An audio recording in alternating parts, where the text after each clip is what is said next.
Adam, you asked me why conscious rap is successful.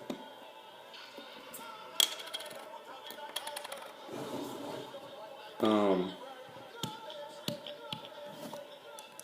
what is hip hop? Hip hop is a culture. Hip hop is about movement. Hip hop is about graffiti on the wall. Hip hop is mainly subjectivity. Hip hop is telling a story. Hip hop is moving your people. That's what hip hop is. So,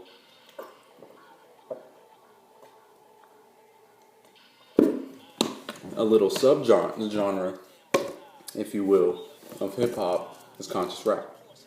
Rapping. That's one part of the culture of hip hop is rapping. And conscious rap, I don't think it needs a label. I mean, it's just music. It's music like any other music, but it's so successful because it takes hip hop and it takes its culture and it puts it in a music form. And some of it's catchy, some of it isn't, but either which way, it gives the people a message. And with Kendrick, with Lecrae, with Macklemore, with Cole, with Absol, with Kanye, with Common, with Quelly, Mos Def, Black Star, Wu-Tang, you can go way back, KRS-One, Lauryn Hill, Redman, Method Man, just even some of Busta Rhymes and stuff, Erykah Badu. All those were very, at some point in their time, Ice Cube, Def Jam Records, all that stuff, everything. All of hip hop was very controversial at some time. And I feel like during the early 2000s, we kind of lost that. We lost the controversial part. I feel like people used hip hop or rap, People used rap as an escape. Like a lot of people used rap as an escape, to get out of the hood. Soulja Boy was a great example. He got out of the hood, and now he's got millions of dollars just from one song. So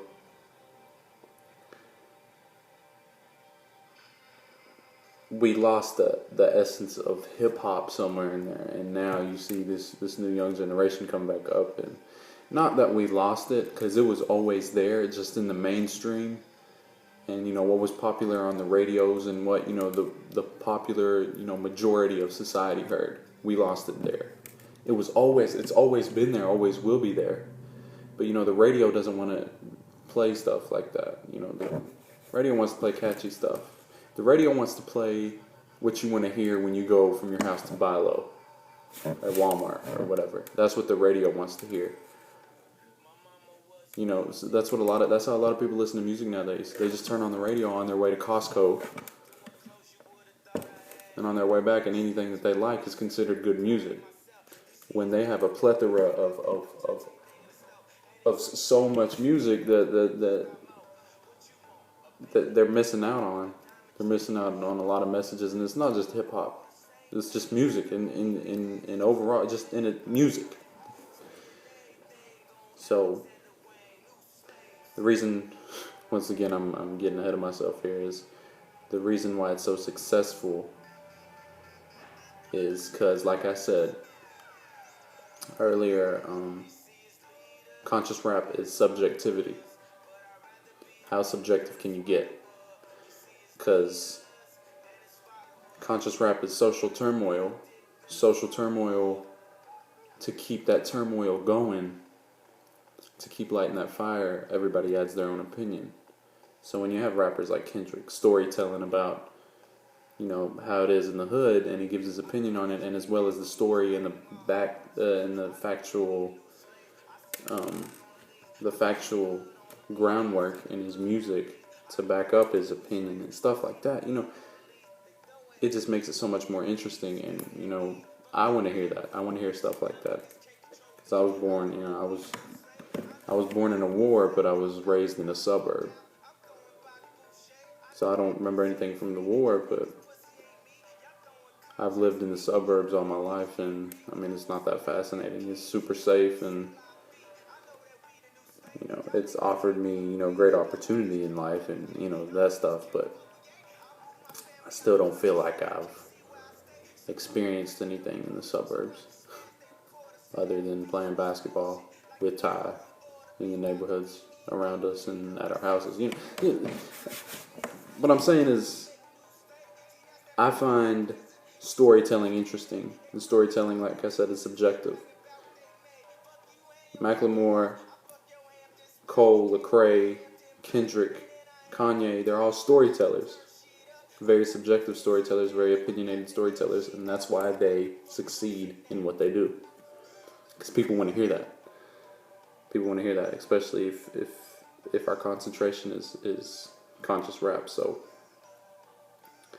that's why I think it's so successful. And I feel like the society in itself, the fact that we now have Twitter and everybody is super extremely subjective. We want to see how subjective these big millionaires are. Lupe, Nas, Kanye, and the list goes on. So yeah, that's why I think they're successful. And please, if you have any more questions, throw them at me, because I actually enjoyed thinking about this. I saw the tweet. I was at Walmart, and it was about 7:50 maybe. It's 9:33 right now for like nothing but almost 2 hours. That's all I've been thinking about. So but yeah, I know a lot of y'all don't like this new Yeezus album just because it's so controversial. Let me zoom back out. I don't know if you can see. No, you can't see it anyway. But yeah, that's all I've been listening to is this Yeezus in the Born Center, and waiting on Wale's new album. It's a great year for hip hop, just in everything. And that's just 3 artists I named out of. I feel like this summer I'm gonna learn so much about hip hop. It's crazy. Underground, mainstream, whatever. Just hip hop. I'm gonna learn. So. But yeah, Adam, appreciate the question. And to wrap it up one more time, conscious rap is successful because of subjectivity and the heightened need and desire of wanting to hear what other people have to say. And there's no better way than hearing what people have to say than finding music from Kendrick Lamar. His whole album, Good Kid, Mad City, that was brilliant. So there's no better way of trying to find out what people have to say than in that way, storytelling and rapping and whatnot. So, and all that as well needs to have great music, great production for it to be an overall success. So I think that's where all these artists find themselves successful.